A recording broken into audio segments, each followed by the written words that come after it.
होशियार खबरदार, नादरा और पाकिस्तान टेलीकॉम अथॉरिटी का डेटा गैर महफूज। शनाख्ती कार्ड्स, मोबाइल फोन रिकॉर्ड और सिम का पर्सनल रिकॉर्ड चंद हजार रुपए में फरोख्त होने लगा है। इरफान मलिक हमारे साथ मौजूद हैं, क्या माजरा है उनसे जानेंगे। जी इरफान।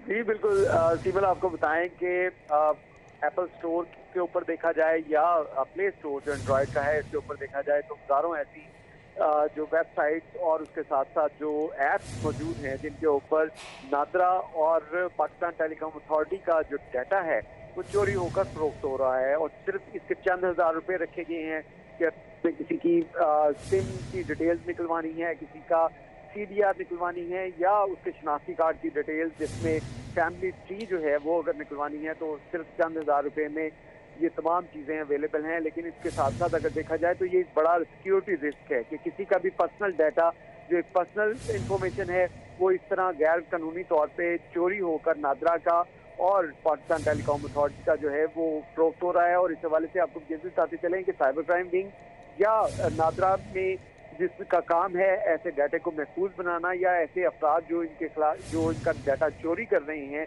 उनके खिलाफ कार्रवाइयां जो हैं वो आटे में नमक के बराबर हैं।